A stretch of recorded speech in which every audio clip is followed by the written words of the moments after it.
Ahí estoy, pero ya nos ve la gente. Ahí estamos. Bueno, hola, ahí tenemos a Edith que nos saluda desde Lima. Edith querida, muchas gracias por estar aquí hoy y un abrazo muy grande. También está Paz del Lago, que es la hija de Magda, que está eh, aquí con nosotros. Hola Paz, vamos a esperar unos minutos, todavía tenemos unos 4 minutitos, Sergio, como para que sean las 6 de Buenísimo, la con tarde. mucho Dale, gusto. mientras nos vamos acomodando. Mientras va llegando más gente.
¿Cómo está Córdoba, Sergio?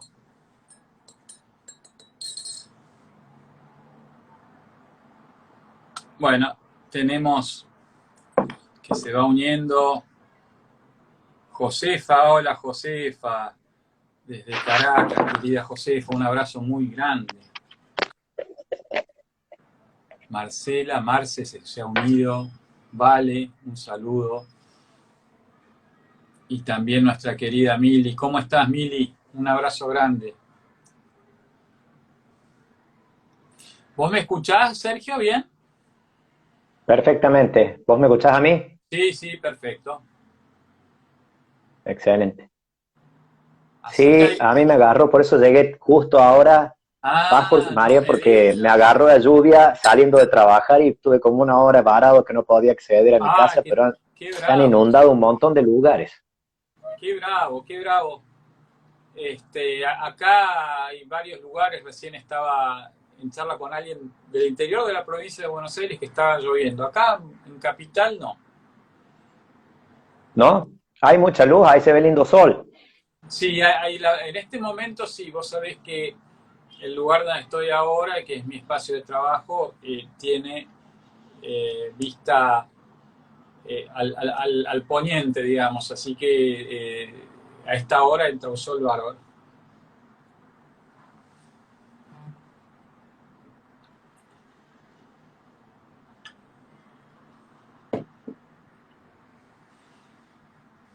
Bueno, ya son las 6, así que podríamos comenzar, Sergio. Le doy la bienvenida a Marce, que se ha unido también. Hola, Marce. Y si te parece, este, vamos a contar un poco a los que se van uniendo de a poco a esta transmisión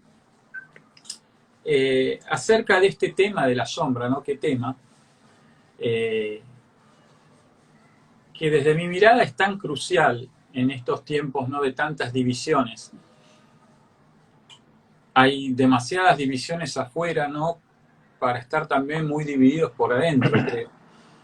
Y íntimamente creo también que la, la división que observamos afuera es producto también de una división que tenemos adentro nosotros, ¿no? Producto de, bueno, la vida, la vida misma.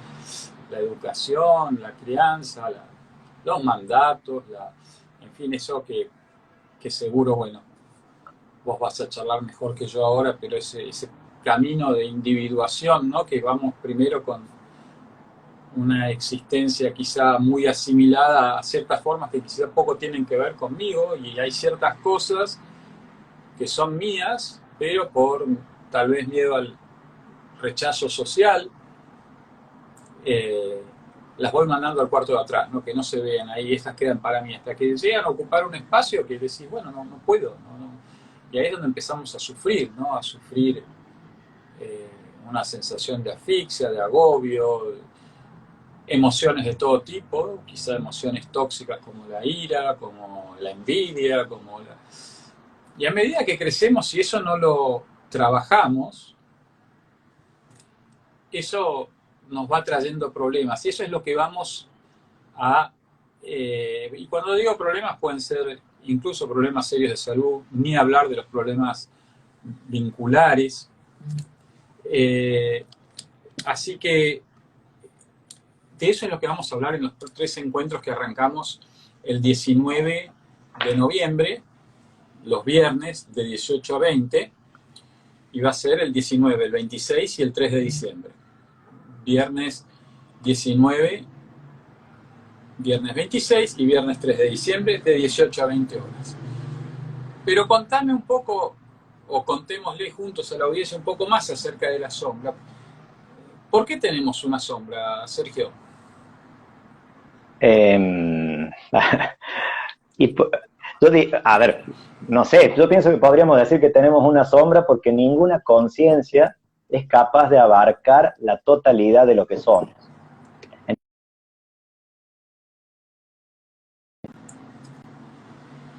Ay, ay, ay. Ahí se corta un poco, ahí está. Y elegimos identificarnos con algunos aspectos y a otros dejarlos, o sea, elegimos inconscientemente, y a otros los vamos dejando de lado, porque en un primer momento, o sea, porque la psique se va construyendo desde que somos chiquitos, y a medida que vamos construyendo una identidad, tratando de identificar quiénes somos, bueno, vamos tomando algunos aspectos de eso que nos habita, de eso que nos hace ser quienes estamos siendo. Y lo que no podemos ver, lo que no podemos identificar, lo dejamos afuera.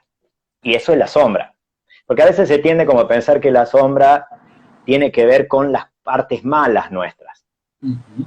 Y bueno, a veces sí puede ser algo malo, eso ya tiene una connotación moral, pero también a veces son aspectos de lo más positivo nuestro, pero que por alguna razón no dejamos que emerjan.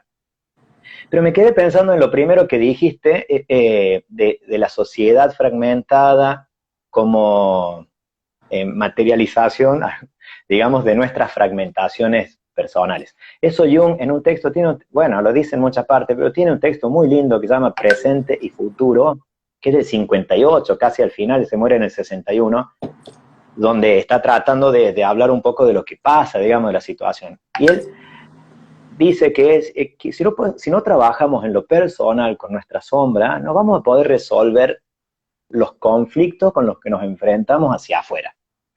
Porque por definición, podríamos decir, lo inconsciente nuestro lo proyectamos en el afuera. Todo ese mundo inconsciente, entre ellos, la sombra, la proyectamos afuera. Entonces, lo que no nos animamos a mirar en nosotros porque lo rechazamos por alguna razón, buena o mala, por histórica, por mandato, por lo que sea, lo vemos en otras partes. Por eso y ya termino con esto, hay un psiquiatra que es discípulo de Jung, Neumann, que tiene un texto que se llama, bueno, Psicología Profunda y Nueva Ética, pero trabaja la cuestión del chivo expiatorio. Es decir, la sociedad tiende, como conjunto, pero esa sociedad está formada por individuos, a proyectar lo que rechaza de sí sobre otros. Y entonces cree que matando a ese otro, o a esa otra, a ese sector, va a quedar limpia del mal. En realidad está haciendo una proyección propia, entonces el problema no está allá afuera, sino que está en lo que no se reconoce de sí mismo. Es muy interesante, o sea, uno, si quiere, una de las cosas que debe hacer, entre muchas otras, como promover la justicia, pero una de las que debe hacer es trabajar con su propia sombra, para no proyectarla. Así es, porque fíjate, no nos sorprende que si vamos por la calle a menos que sea mediodía exacto, siempre vamos con nuestra sombra, ¿no? Sin Exactamente. embargo, de nuestro ser psicológico, decimos, no, hay una parte mía que no es mía, ¿no? La tengo que mandar para atrás, pero es muy humano porque tiene que ver con la voluntad adaptativa del ser humano que quiere adaptarse a las normas, a aquello que aprende que es útil para una vida próspera y saludable y plena. Pasa que, como alguna vez dijo Jiddu Krishnamurti, y también lo dijo esta mística cristiana de origen judío, ¿no? Que vivió la experiencia de tan terrible de Auschwitz y murió muy joven en Auschwitz, Etty Hillesum, no hay nada saludable en adaptarse a una sociedad profundamente enferma. Yo creo que la humanidad está llegando a un momento en que tratar de adaptarse a un montón de ritmos, de formas que fue llevando la evolución social, lleva a un punto que, como dijo Krishnamurti, y Etty Hillesum en particular, decía, los seres humanos creamos por nuestro propio miedo y ansias de poder y de mandar a la sombra, ¿no? Un montón de cosas que consideramos debilidad o flaqueza, esquemas monstruosos, ¿no? Como lo fue el contexto que tuvo que vivir ella. Sin embargo, lo podemos desactivar dejando de adaptarnos, pero conscientemente, no quizás, viste, de una manera anárquica y a lo rebelde güey, sino haciendo consciente, ¿no? Las consecuencias de nuestros actos y las consecuencias de mandar a la sombra aspectos de nuestra persona que son absolutamente necesarios para la vida. Vos sabés que te estoy viendo por momentos borrosos. Vos me estás escuchando, ¿no? Cualquier cosa, yo te voy a preguntar cada tanto. Yo te sigo perfectamente. Te sigo perfectamente bueno, en todo lo que has disculpa dicho. porque yo te estoy, o sea, por ahí es un tema de señal, por momentos te veo un poco más difuso, pero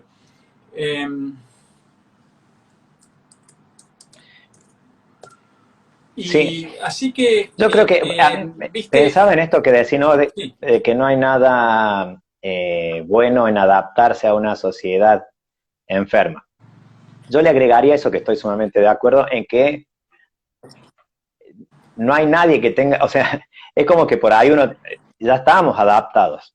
O sea, lo que estaría bueno es desadaptarnos de alguna manera con el trabajo con nosotros mismos. Porque ¿quién de nosotros mismos podría decir que yo estoy exento de estar en este lugar, en esta enfermedad de la sociedad y no me voy a adaptar o sí me voy a adaptar? Sino que yo creo que lo primero que tendría que ver es que qué parecidos somos todos de alguna manera.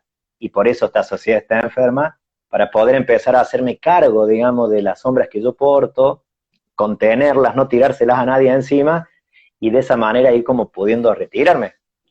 ¿No te parece? O sea, porque ¿cuál es la sociedad así allá es, afuera con la que uno se adapta?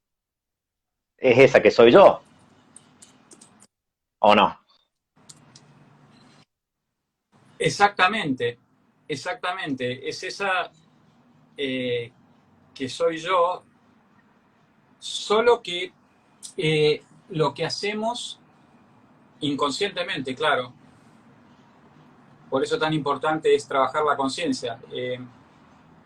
Lo que hacemos es tercerizar el poder, ¿no? Mandarlo afuera, al exilio, y entonces dejamos de reconocer que nosotros somos capaces de decidir y de elegir algo diferente.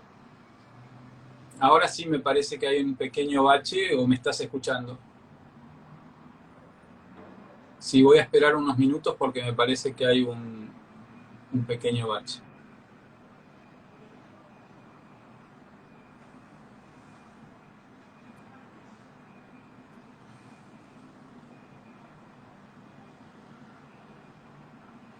Bueno, les pido a todos que están siguiéndonos, escuchándonos, creo que ha habido un problemita de señal de Sergio, ya seguramente va a volver a conectar. ¿Fue mío Ah, o ahí de estás, quién ahí fue está, el ahí está. problema? Ahí está. Sí, te fuiste momentáneamente. Pero te decía, ¿no? Es la sociedad en la que estoy, pero como en la escuela me enseñaron, en la facultad, en mi casa, que eso y que así es el mundo y que hay ciertas cosas que eh, no se cuestionan, no se desafían, tengo que aceptarlas tal cual son, ¿no? Pensemos nomás en temas tan vigentes como los de género. Durante décadas y siglos el tema de género, y de hecho uno de los autores que vamos a desarrollar en nuestros talleres, e incluso Nowen, que vos mencionabas, trabajaron la sombra a partir de su condición de homosexualidad. Y, y es para sanar ese mandar a la sombra algo que es mío, pero que la sociedad dice que no es aceptable y que hay que mantener en la sombra. Entonces, por eso creo que estamos asistiendo a nivel planetario a una revolución de conciencia muy importante, donde la gente empieza a escuchar o empieza a resonarle las palabras de Krishnamurti, ¿no? Tienen que ver un montón de factores. Hace solo 200 años, Sergio, éramos 1.000 millones en este planeta, solo 200 años. La humanidad tiene sobre este planeta millones de años, ¿sí? No miles, millones. En solo 200 pasamos de 1.000 millones a casi 8.000. Y se pronostican 10.000 millones para el año 2020. A su vez estamos totalmente interconectados en forma permanente, en línea, en tiempo real. Tenemos viajes intercontinentales y viajes por todos lados, podemos viajar en cuestión de horas de una parte a otra. Lo que quiero decir es, no es lo mismo, o sea, cada vez queda menos lugar para mandar a la sombra, ¿me entendés lo que quiero decir? Que cada vez estamos más expuestos. Entonces tengo que elegir entre o ser o no ser. Porque si me oculto debajo de una piedra, no vivo. De ahí que yo considero tan central en estos tiempos trabajar la sombra, sobre todo para aquellos que estamos, ¿no es cierto?, promediando la vida, porque es ahí, ¿no?, de Montbourdieu, este autor sobre el cual basamos parte de este seminario, dice, nos pasamos la mitad de la vida mandando a la sombra un montón de cosas y la segunda mitad trayendo de la sombra de vuelta para el frente, ¿no? Sí, tal cual. Ahora que quiero abrir una puerta por las dudas. Dale. Digo, no sé si la señal es que está la puerta cerrada por las dudas para que pase. No, me pareció interesante esto que decías, como uno al estar más No puede esconderse para vivir su sombra sin que nadie vea que vivo mi sombra, entonces es necesario poder asumirla y hacerme cargo de ella. Fíjate que eso es interesante, es muy interesante. El tema es que las sombras, es como que uno trabaja con Jung, una perspectiva desde Jung, que es lo que yo más puedo conocer, plantea que uno trabaja con su sombra, como hay dos maneras en que uno tiene contacto con su sombra. Una manera es que hay algo que uno reconoce en uno mismo, que no le gusta, y que lo tiene a raya ahí. Eso sería lo que uno esconde, ponele, o sea, tratar de mostrarme para los demás, aunque yo sepa que eso está en mí, de alguna manera, o tratar de ser y no darle lugar a eso. Pero hay otras cosas en sombra en nosotros que ni siquiera sabemos nosotros que existen, no las vamos a esconder a ninguna parte, sino que están ahí, movilizan un montón de actitudes mías, un montón de sentimientos, un montón de pensamientos, pero yo no tengo idea. Ese es el típico caso de alguien que vos le dicen, vos sos violento, por ejemplo, y él te dice, pero es que yo no soy violento, son ustedes violentos que me hacen tal cosa a mí. O una persona que, qué sé yo, que vos le decís, sí, vos sos muy inteligente, sos muy capaz, y te dice, no, yo no sirvo para nada, yo soy burro. Hay gente que tiene en sombra aspectos de su personalidad y no tiene idea que existe. Y hay otros aspectos de nuestra personalidad en sombra que los escondemos. o que no nos gustan y los rechazamos. Esas son las partes que odiamos a veces de nosotros mismos, porque sabemos que algo tenemos. Bueno, yo creo que hay que trabajar por hacer conscientes las dos partes. Esas sombras que sabemos que están, integrarlas. O sea, porque la sombra solamente uno la hace consciente, y, o sea, integrándola, o sea, mirándola de frente, abrazándola, diríamos, bueno, diciendo esto también soy yo, conteniéndola. Cuando uno más o menos sabe que está ahí. Y hay otras partes que no tiene idea que están ahí. Y entonces uno tiene que empezar a prestar atención, qué manifestaciones, o sea, cómo me relaciono con los demás. O sea, eso donde yo, buscarme afuera. Porque es allá afuera donde yo estoy proyectando lo que no veo. Entonces, ¿qué me dicen los demás? O sea, ¿cómo reaccionan los demás conmigo? ¿Cómo veo yo el mundo? Si yo veo el mundo de una determinada manera, eso tiene que ver con algún lente mío, aunque yo me crea que el mundo es así. Yo no tengo idea que eso está en mí, pero si empiezo a mirar todo afuera como un espejo, puedo empezar a descubrir aspectos míos que yo ni sospechaba que están en sombra. Y como vos decís, o sea, sin trabajar la sombra, o sea, ¿cómo vamos a llegar a ser nosotros mismos? O sea, ¿cómo vamos a hacer un camino más conmigo? ¿Cómo veo yo el mundo? De individuación, si no me puedo apropiar de mí mismo en esos aspectos, que no son los únicos, pero que hay que apropiarse también de eso. El otro día compartía con unos muchachos ahí donde trabajo y nos acordábamos la frase de Jung que dice: no se alcanza la iluminación fantaseando figuras de luz, sino haciéndonos cargos de nuestra propia sombra. Justamente esa es la paradoja, o sea, en la medida que yo miro la sombra, alcanzo la iluminación. Porque la sombra es un camino a nosotros mismos. Porque mientras lo rechazamos, no lo vemos, hay un aspecto nuestro que estamos despreciando. Y por ahí es muy bueno. Por ahí no, y por ahí está muy bueno. Algo que somos y no lo queremos aceptar.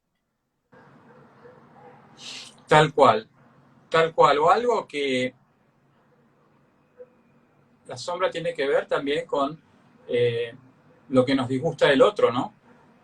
Claro, está ahí. Puedo tener en sombra y lo que a mí me disgusta del otro es algo que en realidad está dentro mío. Y esto es algo que también Etty Hillesum decía de sus reflexiones en medio del horror de Auschwitz. Debemos volvernos adentro y tratar de deshacernos de todo aquello que no nos gusta afuera.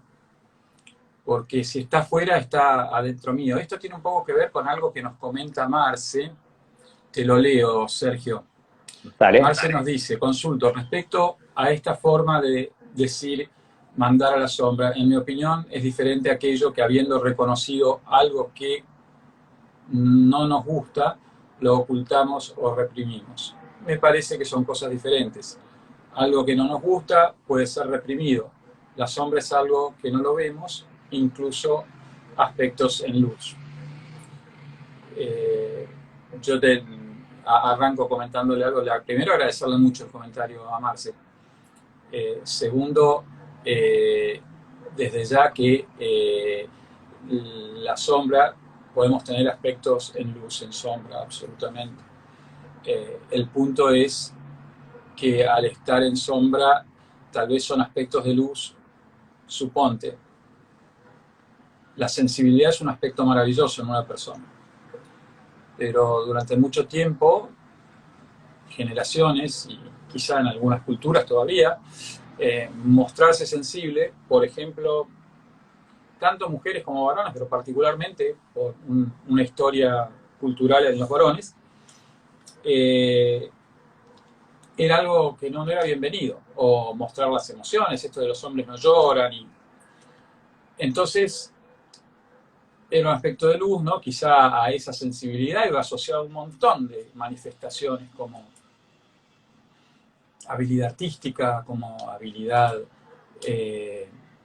literaria, filosófica, musical, y entonces quedó ahí y lo mantuve, o sea, me invertí, ¿no?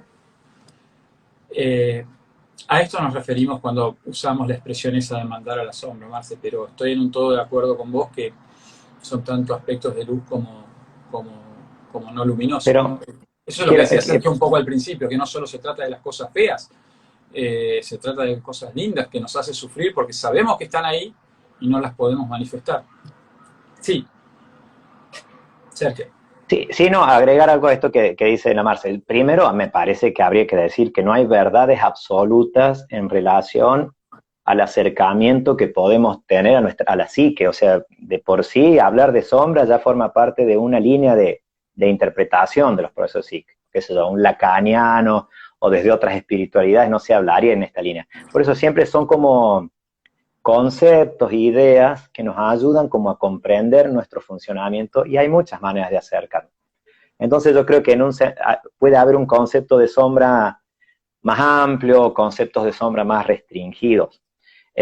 Como yo lo comprendo a la luz de lo que decía, no es Henry Nouwen, sino Neumann, que era un alemán judío, discípulo de Jung.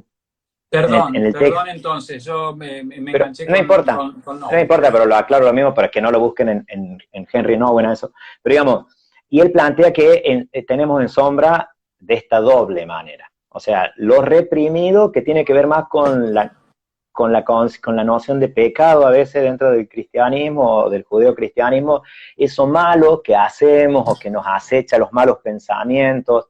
Entonces lo podemos estar viendo como una tentación, como algo que me pasó en el lugar, como algo, y no termino como de reconocerlo como mío. Entonces algo que lucho, que está ahí, que no lo quiero como parte mía, que me lo trato de sacar. Ese es un modo de identificar la sombra.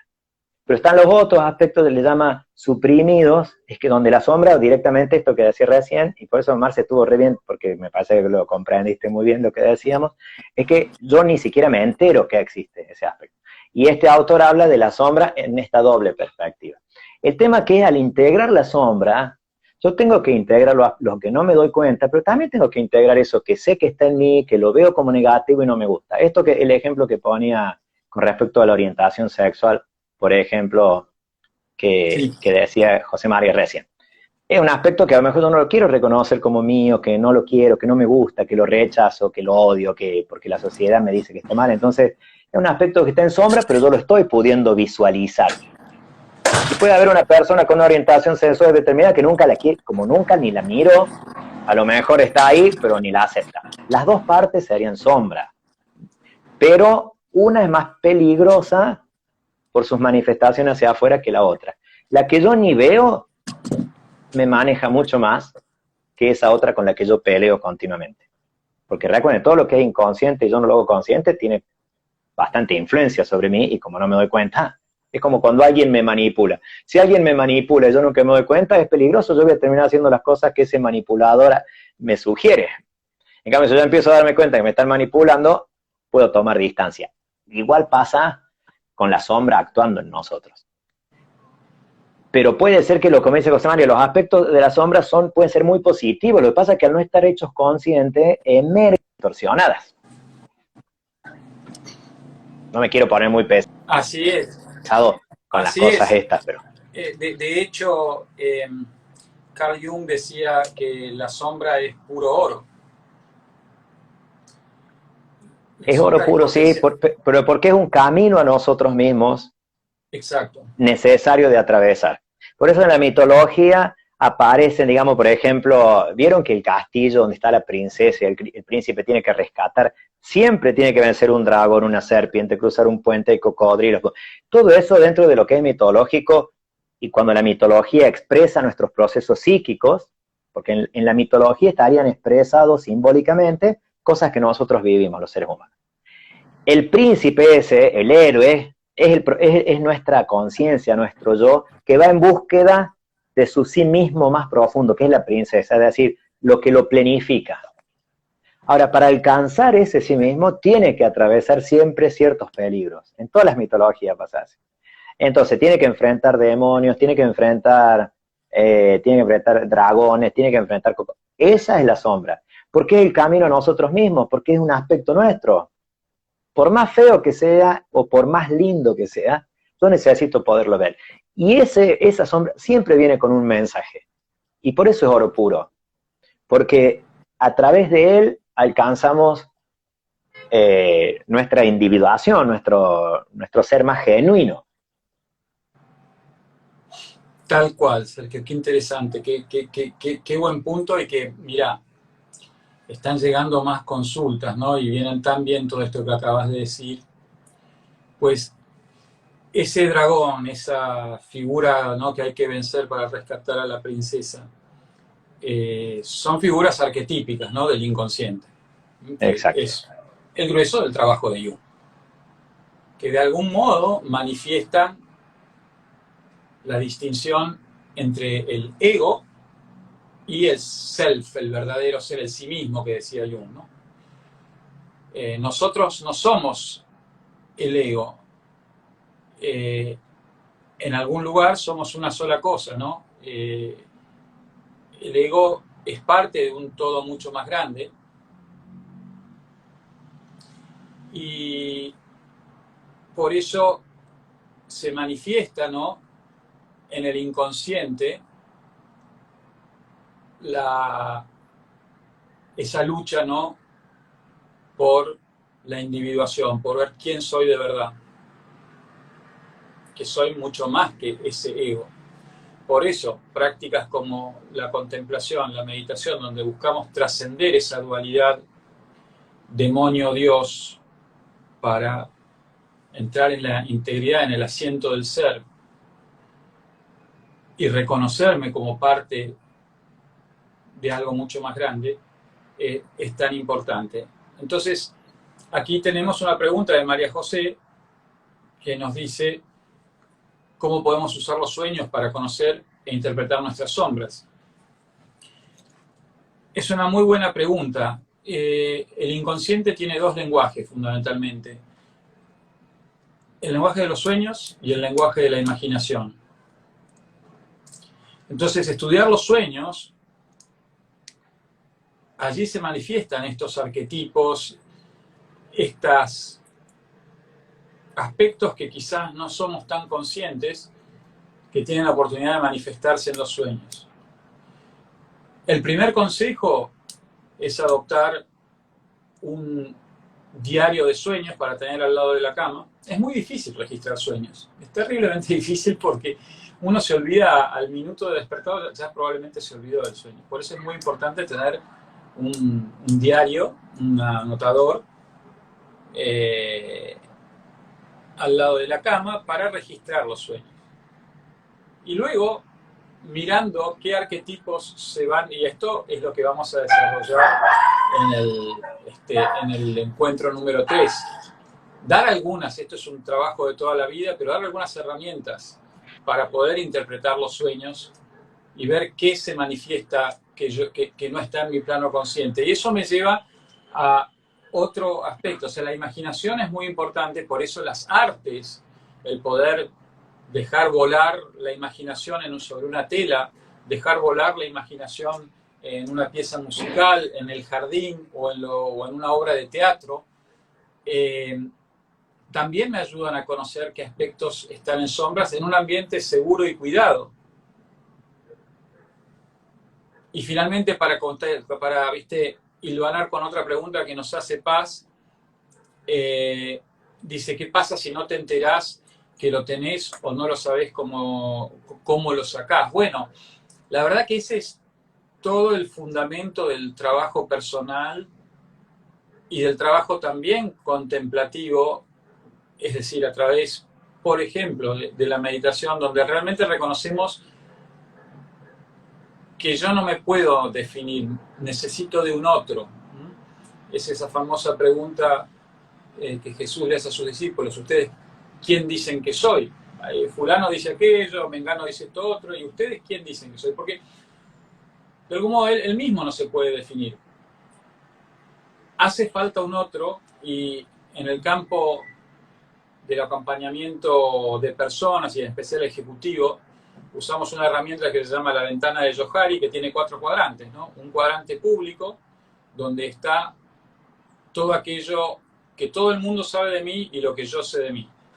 Un cuadrante privado, donde está todo aquello que yo sé de mí, pero que nadie más sabe de mí. Y el cuadrante de desarrollo o de crecimiento, que es lo que otros saben de mí, pero que yo no sé de mí. Entonces, el poder contar con un otro en un ámbito cuidado y seguro, en un grupo de trabajo personal, en un grupo de meditación, donde alguien me dé una devolución y yo te desarrolle la humildad para no reaccionar defensivamente. Esa es la única libertad que yo tengo, ¿no? Y esto es el trabajo seminal de Viktor Frankl. La libertad es no controlar o no decidir lo que pasa. Lo que pasa yo no lo decido. Lo que decido es cómo reacciono ante lo que pasa. Si yo veo a alguien que viene y me dice, mira, la verdad que vos me das arrogante, che, ¿no te das cuenta cómo? No, si yo soy un pan de Dios, si yo soy el más humilde, ¿tú sabes lo humilde que ¿por qué no te vas a freír churros, viste? Yo puedo elegir decir eso, poder decir, tal vez hay algo de verdad en lo que me está diciendo, tal vez no es. O sea, todo el mundo no es malintencionado, todo el mundo está viendo y tal vez quiere decirme algo porque ve mi sufrimiento. Entonces, poder darme cuenta requiere el uso de varias herramientas, y voy a hacer un pasaje rápido sobre otro de los temas que vamos a ver en la segunda clase, que es el eneagrama como herramienta de autoconocimiento. Y el eneagrama como herramienta para esto que vos decís, Paz, por ejemplo. O sea, ¿qué herramientas tenemos? La imaginación, los sueños, el feedback de alguien que quiere trabajar en un grupo en su desarrollo personal. Y también tenemos herramientas muy antiguas, como el eneagrama, que nadie sabe bien dónde se origina, pero probablemente en Babilonia, probablemente en la antigua Babilonia, Sumeria, pero que forma parte central de las herramientas de autoconocimiento que usó el cristianismo primero, el sufismo y el judaísmo también. Entonces, esencialmente, vos sabés que es curioso, porque el eneagrama N es 9, ¿no? Entonces viene de N grafos, ¿no? N dibujos o características de personalidad, que fueron siendo definidas y tipificadas a lo largo del tiempo, pero que su origen está en lo que los padres y madres del desierto llamaban las pasiones, que ellos distinguieron 8. En algún concilio, seguramente capaz vos podés hasta decirme cuál, pero en algún concilio se decidió que son 7 los pecados capitales. Pero originalmente había 8 pasiones. Y el eneagrama a una las desdobla y las convierte en 9. Pero en esencia, cada eneatipo tiene asociado un pecado capital. Acá para mí es central abrazar la noción contemplativa de pecado. Es decir, no ver el pecado como, o sea, desde la vista, y acá me voy un minuto a la teología si querés, pero desde la vista catafática, desde la vista lista de supermercado, y todo esto es lo que hay que hacer, si no, Dios con un rayo te va a tirar y lo va a clavar en la cola y entonces te va a castigar. Esa es una mirada que define a Dios por lo que es, ¿no? Y por lo que hace. La mirada contemplativa, que es la vía negativa que comienza a desarrollar San Agustín y tantos que le siguieron, dice, yo no puedo definir a Dios por lo que es, yo lo puedo definir por lo que no es. Yo no puedo tratar de controlar con una serie de reglas, de describir el universo, si me quiero ir del plano teológico. Yo sencillamente sé lo que es vida y lo que no es vida, lo que es bueno y lo que no es tan, o sea, lo que promueve la vida y eso es bueno, y lo que no promueve la vida y eso es malo. Y entonces, desde esta mirada, la fuente de vida es el amor, y el pecado vendría a ser cualquier cosa que me aparte del amor, que me desconecte, es ese estado de separación. Si querés, cuando me identifico tanto con el ego, y me identifico tanto con mi puesto de trabajo, mi posición, el auto que manejo, el departamento que vivo, termino separado de la vida, de la fuente de la vida. Ahora, a mí me es muy natural cuando llego a casa, a la noche, enchufar el celu, porque si no a la mañana no funciona si no lo conecto a la fuente. pero nosotros estar conectados a la fuente no nos resulta. Lo que hacemos no, es pedalear cada vez más fuerte y estresarnos más. Entonces, esta crisis ecológica afuera, y esto es algo, vos sabés, que dijo nuestro común amigo Lawrence Freeman la semana pasada en Glasgow, toda la crisis ecológica afuera tiene un origen en una ecología interna completamente descalabrada. Y no es otra cosa, si querés, que un reversionado de esas palabras. No es lo que entra al corazón del hombre, sino lo que sale del corazón del hombre lo que contamina. Hoy tenemos una crisis de contaminación increíble, pero mirá para adentro de cómo está el ser humano, ¿no? Mirá un rato de tele y ya te vas a dar cuenta cómo estamos. Mirá las estadísticas de la OMS respecto de depresión, o sea, la Organización Mundial de la Salud, de depresión, suicidios, muertes en guerras, cambio climático, todo esto que estamos observando. Y la verdad que lo único sobre lo que tenemos capacidad concreta, que no depende del gobierno, del político de turno, de nada, es sobre nosotros mismos. Entonces, por ejemplo, el Eneagrama, volviendo y retomando, tiene la estructura de mostrarte 7 tipos de personalidad que tienen asociadas una herida de la infancia. Puede ser una herida de abandono, puede ser una herida de inseguridad en el hogar, puede ser una herida de rechazo, puede ser una herida de tener que producir algo para ser amado, si no, no te quiero, si vos no haces lo que mamá y papá quieren y producís los resultados que mamá y papá esperan, no te vamos a querer. Y como mecanismo compensatorio surge alguna de las pasiones, también conocidas en el tiempo más moderno como los pecados capitales, ¿no? Pero el pecado capital, como dice de vuelta nuestro amigo Lorenz, y los contemplativos en general, trae en sí mismo, esto lo decía Juliana de Norwich, el pecado trae en sí mismo su castigo. O sea, no es que va a venir un señor y me va a castigar. Si yo estoy lleno de ira, rápidamente o en cierto momento de mi vida voy a conocer el veneno de la ira y cómo me come por dentro. Si yo estoy lleno de envidia, voy a conocer los efectos de la envidia. Si yo estoy lleno de gula, y gula no solo significa morfi, puede ser gula, es decir, insaciabilidad, voy a conocer los efectos que eso tiene. Entonces el eneagrama como herramienta te ayuda a conectar con tu eneatipo, descubrir tu herida de la infancia, descubrir cuál es la pasión asociada y propone para toda la vida. Esto no es un quick fix, ¿de acuerdo? Lo digo para los que están escuchando. Esto no es una solución, ¿no? Venía a un seminario del fin de semana, vas a terminar caminando sobre las brasas, cantando aleluya y tu vida va a ser otra. Eso para mí no existe. Para mí, 55 años de vida me dicen que no es verdad. Puede ayudarte a salir de un estado de ánimo, quizá, pero no es la verdad. La verdad es que es un camino de toda la vida, de trabajo, el cual es lindo ir caminándolo con buenas herramientas para saber qué es lo que vine a corregir en mi camino en este mundo. Entonces el eneagrama me permite traer así un montón de cosas que están en sombra. Yo siempre charlando mientras preparábamos este programa, Sergio, te digo, voy a hablar en primera persona porque tengo muchos gente que acompaña, ¿no? Pero el caso que conozco mejor es el mío propio. Entonces yo soy un eneatipo 3. El eneatipo 3 tiene el nombre de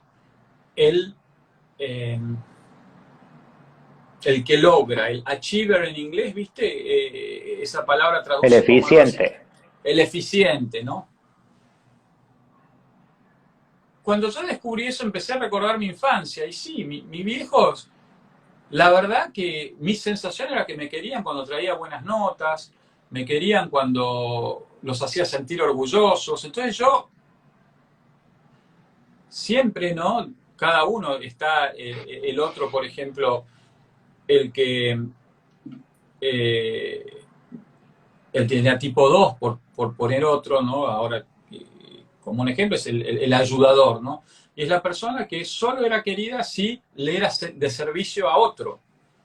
Entonces, viste, desarrolló ese arquetipo del salvador del mundo, ¿no? Pero en algún momento ese rol de salvador del mundo se vuelve insostenible. Y tenemos que darnos cuenta qué significa, ¿no? Que, bueno, tengo que salvar al mundo, pero primero tengo que estar bien yo, porque si no, no puedo salvar a nadie, yo no puedo dar lo que no tengo.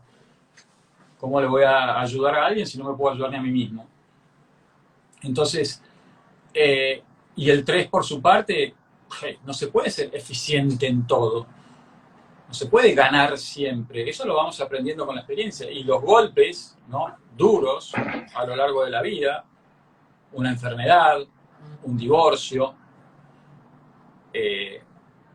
la muerte de un ser querido, un despido, me ponen en contacto inmediato con esa realidad. Y ahí es que empiezo a decir, pucha, ¿será que soy vanidoso, che? Entonces empezás a preguntarle a gente en la que confías, che, vos, y sí, la verdad que son medio pedantes, ¿sabes qué? Uy, la puta. Cómo duele, ¿no? Jung, volvemos y vamos a volver una otra vez a Jung, pero Jung decía, no hay cosa más dolorosa que mirar hacia adentro, que mirar el alma hacia adentro, no hay cosa más dolorosa. O sea, las cosas que hace la gente con tal de no mirarse hacia adentro son increíbles. Y uno a lo largo de la vida se observa, se da cuenta que es así. O sea, no vamos a explayarnos, pero el tema violencia de género, que está ahora tan realmente a flor de piel en nuestra sociedad. Pero esa violencia es una manifestación de una sombra, de algo que no quiero ver adentro mío, y lo proyecto en el otro, y entonces, lamentablemente, si esa sombra no se trabaja, sale proyectada, a veces de maneras muy poco saludables, en forma de violencia, en forma de ausencia. Entonces, un poco la propuesta de estos 3 encuentros es poder dar algunas herramientas básicas. ¿Y quién no te dice? Quizás si hay quórum, ¿no?, ofrecer un espacio para trabajar, porque esto es trabajo de toda la vida. La sombra no lo arregla, digamos, o sea, las heridas no las sana ni el tiempo, ni trabajar más. Eso es escaparme. Solo la sana el trabajo personal sobre mí mismo y comprometido. No sé si hay más. Voy a ver si hay alguna pregunta más. Acá hay una de, bueno, MG18. No sé, bueno, tu nombre, te saludo. Y dice, las acciones en los sueños son las acciones que podríamos llegar a hacer nosotros. Sin duda que puede serlo, pero no necesariamente. El famoso sueño de que estoy desnudo, ¿no? Muchos solemos tener ese sueño, estoy desnudo en una plaza pública, esos sueños, ¿no? No significa que yo voy a salir y desnudarme, pero tal vez habla de mis inseguridades y del miedo a la exposición que yo tengo. ¿Por qué le tengo tanto miedo a la exposición? ¿Por qué será? ¿Será que por ahí hay una experiencia traumática que me hicieron sentir ridículo por mostrarme sensible? ¿Será una experiencia que me hicieron sentir afeminado porque tenía una manera de hablar o una manera de gesticular? Ese tipo de cosas son las que aparecen en los sueños y que nos dan pistas a veces de áreas de trabajo que nos pueden hacer mucho, mucho bien. Es decir, que al prójimo le hacen, o sea, nos hace bien a nosotros, pero inexorablemente, vuelvo a una imagen cristiana, pero el tema de los talentos y la parábola de los talentos. Si ese talento no es tuyo, no está para ser enterrado, está para salir a servir al mundo, a servir a la sociedad, a servir a la comunidad. Entonces, voy a sufrir si ese talento queda enterrado. Yo voy a seguir mirando porque sigo viendo si hay más. Por eso, digamos, la utilidad del trabajo en la sombra, casi por una cuestión de profilaxis y de salud, es bueno y es saludable, y me va a ahorrar probablemente mucho psicólogo y hasta medicación, porque más tarde o más temprano, ¿no? Hoy la conexión entre el cuerpo emocional y el cuerpo físico es absolutamente evidente ya hasta para la ciencia, ¿no? José quiere decir algo que se me ocurría en base a estas cosas Sí, que vos porfa, ibas porfa. comentando y las preguntas. Me acuerdo, Lawrence Freeman, el director de la Comunidad Mundial para la Meditación Cristiana, tiene una frase en el libro Jesús, el Maestro Interior, en el que dice, la vida no es un problema para ser resuelto, sino un misterio a ser vivido. Y yo creo que desde esa perspectiva nosotros tenemos que acercarnos a nuestro mundo interior o a nuestro mundo inconsciente, porque no es una, o sea, no es una carta a leer, o sea, a desentrañar al 100%. A mí me parece que sino que es un mundo con el cual tenemos que aprender a vivir y a entrar en un diálogo continuo y en primer lugar aceptarlo como presente ahí. Nuestra sombra, nuestros aspectos no claros, no. Y a veces los sueños, fíjense, Jung plantea esto que el inconsciente tiene una función compensatoria de la dimensión consciente. ¿Qué quiere decir esto? O sea, lo que yo no veo en mi vida diaria, lo que yo no me doy cuenta, esa es mi vida consciente, se compensa inconscientemente. Es decir, yo voy a soñar cosas que son aspectos que no tengo tan en cuenta en mi vida consciente, voy a imaginar cosas que no tengo tan conscientes en mi vida diaria, y de por sí la psique tiende a buscar un equilibrio. Entonces no siempre necesariamente uno tiene que saber qué le quiso decir, sino que uno tiene que aprender a vivir también en el misterio de nuestra propia vida. Entonces, el solo registro, por ejemplo, de los sueños, el solo recordarlo, el meditarlo, el pensarlo, el traerlo de nuevo, no necesariamente tiene que venir con una solución. Quiere decir esto, ya sé, quiere decir esto. Puede ir alcanzando de momento, por supuesto que uno ojalá vaya logrando desentrañar qué le dice el inconsciente, pero alcanza en un primer momento el estar, digamos, en diálogo, o sea, en una continua relación con ese mundo, darle lugar, aunque no lo entienda. Es como cuando uno ama a alguien, a veces no entiende los gestos que tiene, las cosas, qué me quiere decir, pero está ahí, le abro un lugar, lo alojo, sería un término, o sea, o acojo esa dimensión mía. Y me parece que eso es muy importante, aprender a abrirme a decir, soy más que esto que yo creo que soy. Y se nota en un sueño, se nota en algunas actitudes, se nota en cosas que me gustan, porque es imposible, o sea, el mundo inconsciente, uno se equivoca si cree que lo puede decodificar al 100%, porque es inconsciente justamente, o sea, si no sería consciente. Y en nuestro mundo inconsciente, porque esto es muy importante, para Jung el inconsciente es personal y colectivo. El inconsciente personal tiene que ver con mis propias vivencias, pero el inconsciente arquetípico, o sea, un mundo de creatividad que está lleno de vida. Y eso nunca voy a poder terminar de decir es esto, es esto, soy esto. Lo que sí tengo que aprender es a vivir como en relación, abierto a esto, abrirme a la otra posibilidad, ser dúctil. Por eso la meditación ayuda como a estar más flexible mentalmente, a dejarme conducir en algún aspecto, a ver esto otro, a ver aquello. Y no siempre vamos a ver todo lo que querríamos ver, sino que nos vamos a dar cuenta de las cosas para las cuales nuestra psique está preparada. Entonces no viene todo junto, viene por pedacitos y vamos pudiendo entender esos pedacitos. Somos un misterio y nos tenemos que acoger a nosotros mismos con el gozo de decir que somos esto y con la expectativa, con la atención, con el deseo de trabajarnos.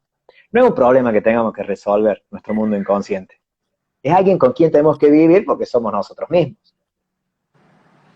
Tal Y eso cual. me parecía Y bueno. con atención, sí, y no con amor, con esto de la autocompasión, ¿no? En nuestra educación no nos enseñaron a tratarnos como si fuéramos nuestro mejor amigo. A muchos Exactamente. nos educamos para recontraexigirnos y juzgarnos y criticarnos, y la meditación ayuda a todo esto, a no juzgarme, a permitirme ser, a permitirme por un instante sentirme amado por el universo, la conciencia cósmica, Cristo, Brahman, como te guste llamarlo. Y a la vez amarme a mí también, ¿no? Amarme al prójimo como a mí mismo, como a Dios, sobre todas las cosas. A ver, ahí se resume todo. Entonces, es muy, muy bueno lo que acabas de decir, y que no se trata de lograr nada, se trata de lograr una plenitud mayor, una vida más plena, ¿no? Y más recuperar vitalidad cuando trabajamos la sombra, entre otras cosas. Pero bueno, se nos está acabando el tiempo, porque ya a la hora el señor Instagram nos corta la transmisión. Así que vamos a contestar acá una pregunta de Majo. Majo, el taller, podés ver, después igual Majo te lo mando por privado, pero está en la página tanto de Meditasio como de mi espacio, que es Timnoia, y es el viernes 19, viernes 26 y viernes 3 de diciembre, de 18 a 20 horas. Vamos a ver en el primer encuentro un poco qué es la sombra, por qué todos tenemos una sombra, por qué se vuelve tan necesario el trabajo de reconciliarnos con nuestra propia sombra a partir de cierto punto en la vida, en particular. En el segundo encuentro vamos a ver un poquito cómo puede el eneagrama ser de ayuda, y en el tercer encuentro vamos a ver otras herramientas que pueden ser de ayuda para llevar, ¿no? Acá, de vuelta, la idea es darles una serie de herramientas que luego necesitan ser trabajadas, ¿no? Empleadas y hasta aprendidas, porque son herramientas que se aprenden todos los días. No es como, ¿no es cierto?, aprender la fórmula de Pitágoras que el cuadrado de la hipotenusa es igual a la suma de los cuadrados de los catetos. Pues esa es una ciencia dura. En una ciencia más bien blanda, una ciencia de la conciencia, es una herramienta que requiere trabajo todos los días, pero lo bueno es que vamos a tratar de compartirles el conocimiento esencial como para encaminarnos e irnos con una cajita luego de ese programa de 3 encuentros para, o sea, ponernos con la claridad de por qué el tema de integrar la sombra es tan importante y cómo podemos hacer para incorporar trabajo en lo cotidiano para ir integrando la sombra, que es un trabajo, o sea, el día que seamos luz pura no vamos a estar, esto es claro, no vamos a estar acá, no vamos a necesitar ni seminarios, pero bueno, al menos que tener una pequeña cajita de herramientas para llevar por el camino. No sé, Sergio, si querés para cerrar hacer algún comentario más, No, que ha sido muy lindo compartir este espacio. Se supone que en lo que demos en el encuentro va a estar un poco más ordenado, va a llevar una secuencia, acá íbamos hablando como distintos temas para que se pudieran introducir de alguna manera, y va a tener un poco más de sistematicidad ese encuentro. Pero es un gusto y que estamos acá abiertos para que me escriban o nos escriban por Instagram, lo que quieran compartir, decir, o sea, es un placer poder hablar de estos temas, porque nos hacen crecer a todos y a todas. Buenísimo, gracias, Sergio. Pueden por Instagram, al Instagram de Meditasio, al Instagram de Sergio, hacer consultas de aquí al viernes que viene. Ya tenemos un lindo número de inscriptos y hay tiempo todavía de inscribirse. Así que ojalá les haya interesado. Quedamos a total disposición y les mandamos un abrazo muy, muy grande. Ojalá podamos encontrarnos a partir del viernes 19. Sergio, un abrazo enorme. Gracias, querido. Muchísimas gracias. Igualmente, nos estaremos viendo pronto. Un placer. Nos estamos viendo. Chau, chau. Chau, nos vemos. Nos vemos, chao. Bueno, un abrazo y gracias a Silvana, a nuestra querida Josefa. Un abrazo grande, Josefa, y en cualquier momento nos vemos. Que terminen muy bien el día.